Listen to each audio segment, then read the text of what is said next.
Hi there, my name is Dimitris Haralabidis, and in this video we'll talk about points on a line. So let me begin with something I call a poem, which is the following. A point lies on a line, or a line passes through a point when the coordinates of the point satisfy the line's equation. So again, by poem, in this case, I mean that a point lies on a line, or other else, a line passes through a point when the coordinates of this point satisfy the line's equation. What does that mean? This means that any point is of the form x comma y.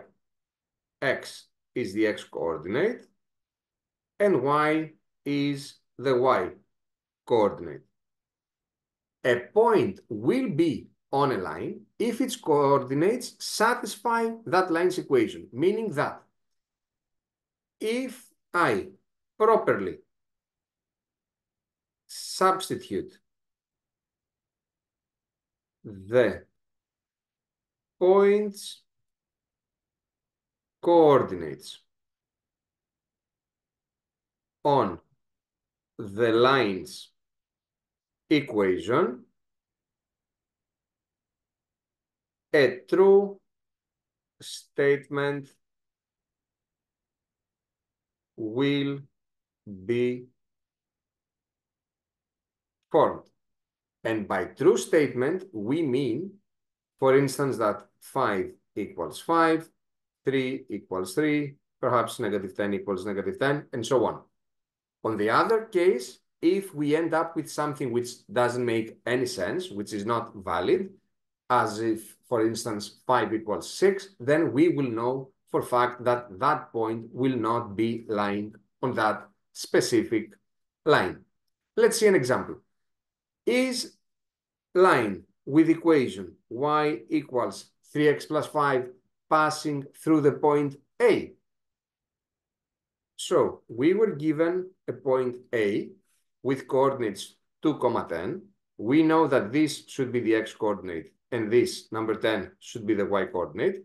And based on what I said earlier, that point will be lying on that line, or other else, this line will be passing through that point if I properly take the values of x and y, the values of 2 and 10, substitute them instead of x and y in the equation, and we end up with something that holds true. So for x equals 2 and y equals 10, the equation y equals 3x plus 5 will become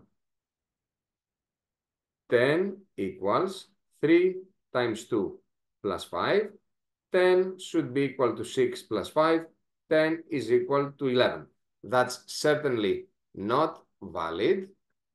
So, no, the point A is not on this line. What about a second point with coordinates 2 and 11?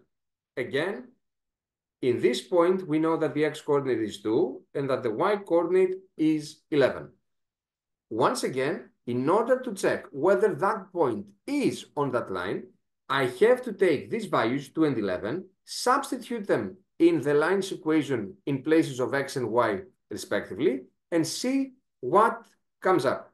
So, for x equals 2 and y equals 11, the equation y equals 3x plus 5 will become 11 equals 3 times 2 plus 5. So 11 equals 6 plus 5. 11 is equal to 11, which in this case is true, is what we call a true statement, which only means that yes, this point B will be on that specific line. Let's see other ways that this specific poem can be used. We have a line with equation 2x plus 10. We know for fact, this is a fact, that this line indeed passes through that point. Let's see what that means. This means that the point's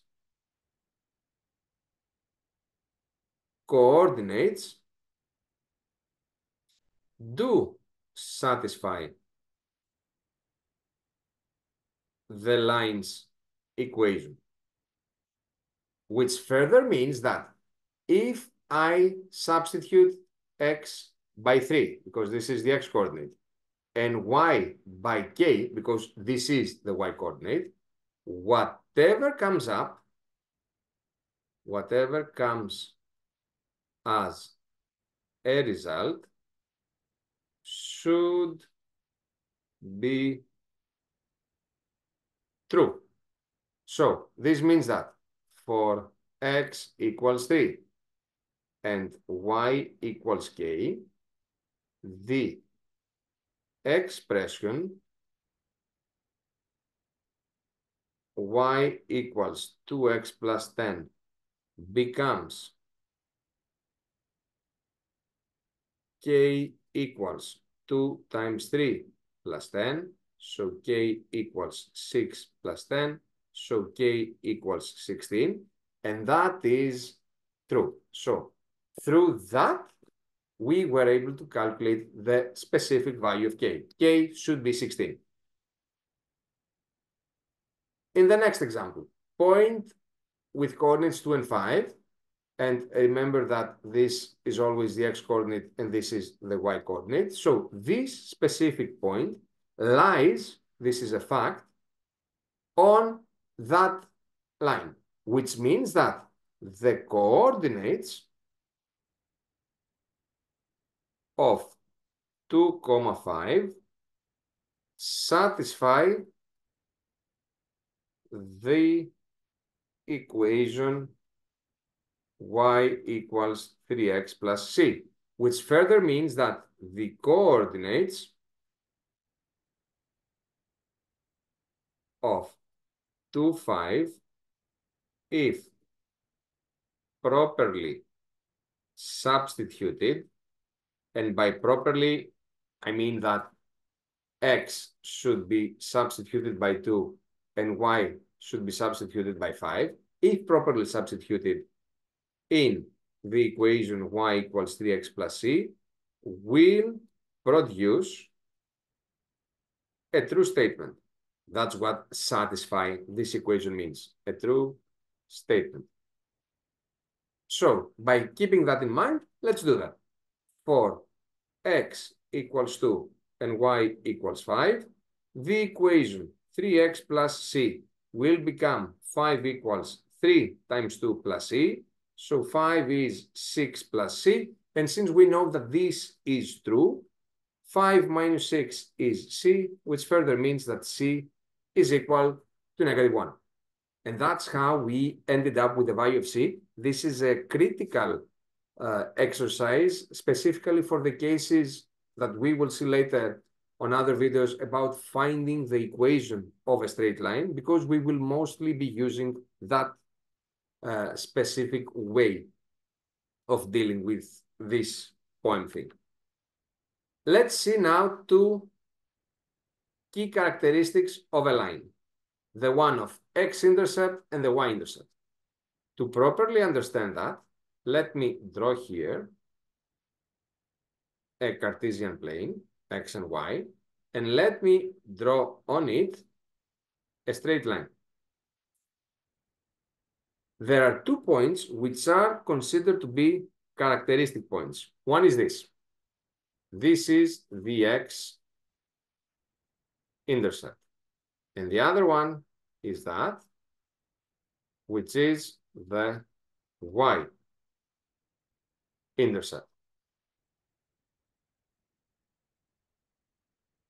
Can you figure out what do we know about all points that lie on an axis?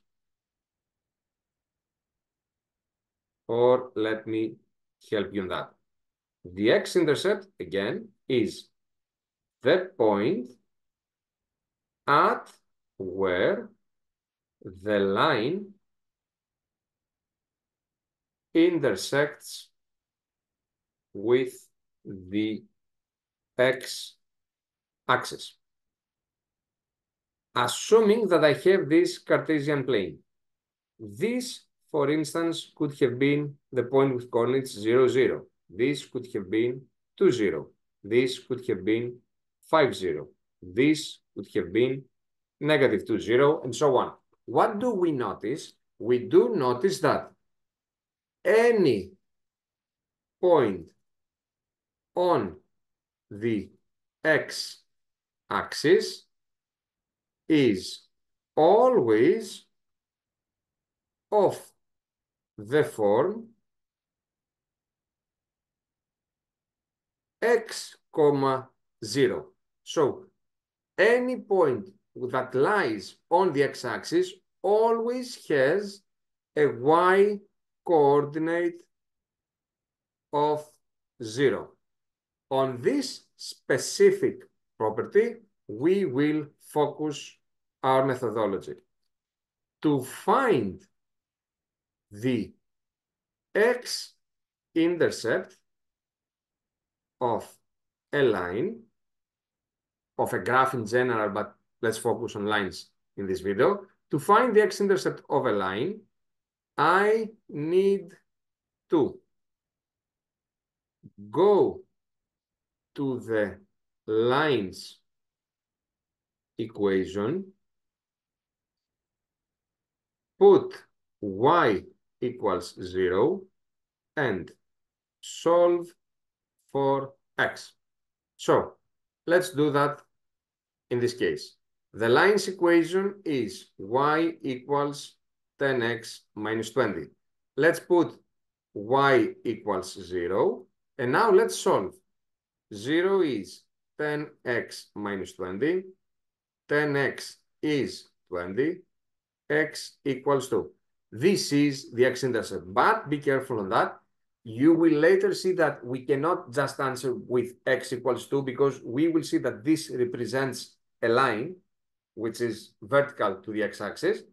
Instead, when we present the x-intercept of a line, we should explain that in words. The proper way to answer this would be x-intercept of line y equals 10x minus 20 is 2. Moving on to the y-intercept. Similarly, if we want to conceptually understand what the y-intercept is, we can, first of all, geometrically say that the y-intercept is the point at which, as you see at the right side of the screen, it's the point at where the line intersects with the y-axis. Then we do notice this. Any single point on the y-axis, like before, has what? Has an x-coordinate of 0. So any single point on the y-axis has a x-coordinate of 0. This means that whenever we're trying to find the y-intercept of a line, we're basically trying to find the coordinates of the point at which we know for fact that the x-coordinate is 0.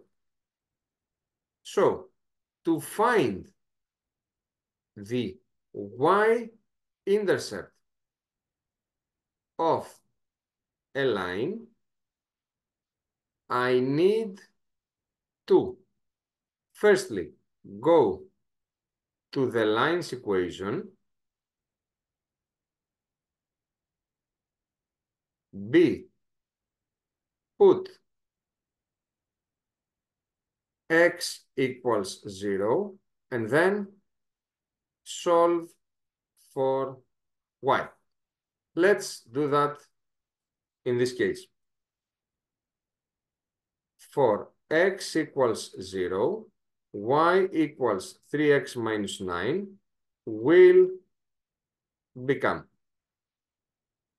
y equals 3 times 0 minus 9, which is 0 minus 9 equals negative 9. So this is the y-intercept. And once again, the proper way to answer would not be through y equals negative 9. We should express that verbally. The y-intercept of this line, y equals 3x minus 9, is negative 9. A quick review. What should I keep from this video? We should remember the point. A point, a single point, lies on a given line if the coordinates of that point satisfy the line's equation, which means that if we take the coordinates of that point, properly substitute them in places of x and y, in the line's equation, a true statement, something which is always true, 10 equals 10, 100 equals 100, will be formed. If something silly is formed, then this only means that this point can never be on that line. Then we saw 3 ways of using that. And finally, we saw 2 key characteristics of a line, the x-intercept and the y-intercept. The x-intercept is the point where the line intersects with the x-axis, and by default, on any x-intercept, the y-coordinate is 0. And similarly to it, the y-intercept is the point at where the line intersects the y-axis. And we should know that on any y-intercept, the x-coordinate should be 0. That's all for now. I hope it helped. I helped somehow. If you face any issues, please let me know by simply leaving your comment below the video. As always, thank you for your time.